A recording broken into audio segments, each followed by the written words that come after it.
Terima kasih atas kesempatan yang diberikan kepada kami kelompok 6 untuk mempresentasikan hasil kerja kami yang bertopik pertumbuhan dan perkembangan demokrasi terhadap peradaban manusia. Kepada teman yang sudah siap untuk mempresentasikan hasil kerja kami, saya persilakan. Baik, terima kasih atas waktu dan kesempatan yang diberikan kepada saya. Materi kami adalah pertumbuhan dan perkembangan demokratis terhadap peradaban manusia. A. Konsep dasar demokrasi. Mendefinisikan demokrasi secara ideal atau juga disebut sebagai definisi populistik tentang demokrasi, yakni sebuah sistem pemerintahan dari, oleh, dan untuk rakyat. Maka pengertian demokrasi demikian tidak pernah ada dalam sejarah umat manusia. B. Pengertian demokrasi menurut para ahli. Demokrasi secara etimologis berasal dari bahasa Yunani demokratia yang dibagi dalam dua kata, yaitu demos yang berarti rakyat dan kratos yang berarti pemerintahan, sehingga dapat diartikan sebagai pemerintah rakyat atau pemerintah yang rakyatnya memegang peran yang sangat menentukan. Menurut Aristoteles, demokrasi adalah satu negara, suatu kebebasan, karena melalui kebebasan, setiap warga negara bisa saling berbagi kekuasaan di dalamnya.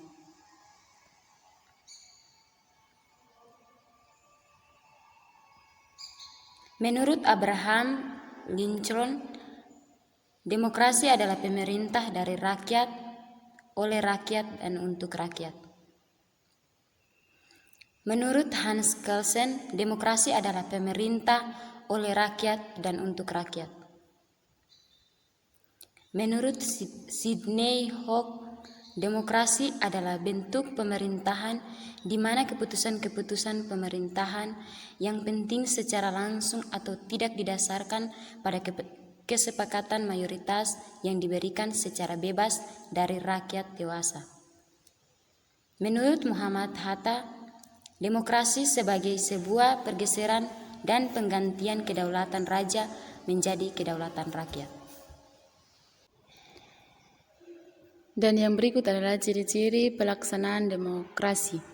Yang pertama, pelaksanaan demokrasi masa revolusioner pada tahun 1945 sampai tahun 1950. Pelaksanaan demokrasi pada masa revolusioner pada tahun 1945 sampai 1950, Indonesia masih berjuang menghadapi Belanda yang ingin kembali ke Indonesia. Pada saat itu, pelaksanaan demokrasi belum berjalan dengan baik karena masih adanya revolusi fisik. Pada awal kemerdekaan masih terdapat sentralisasi. Yang kedua, pelaksanaan demokrasi pada masa Orde Lama. A. Demokrasi liberal. Pada tahun 1950 sampai 1959, pada masa demokrasi ini, peranan parlemen, akuntabilitas politik sangat tinggi dan perkembangannya partai-partai politik. B.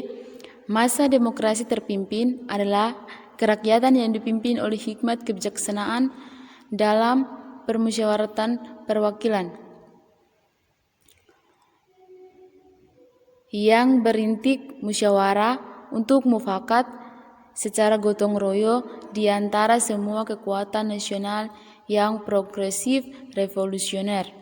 Yang ketiga, pelaksanaan demokrasi pada masa Orde Baru pada tahun 1966 sampai 1998. Pada Orde Baru bertekad akan melaksanakan Pancasila dan Undang-Undang Dasar 1945 secara murni dan konsekuen. Awal Orde Baru memberi harapan baru kepada rakyat membangun segala di bidang. Yang keempat, pelaksanaan demokrasi Orde Baru, reformasi. Pada tahun 1999 sampai sekarang. Demokrasi pada masa reformasi pada dasarnya merupakan demokrasi dengan perbaikan peraturan yang tidak demokratis, dengan meningkatkan peranan lembaga tinggi dan tertinggi negara, dengan menegaskan fungsi, wewenang, dan hubungan yang jelas antara lembaga-lembaga eksekutif, legislatif, dan yudikatif.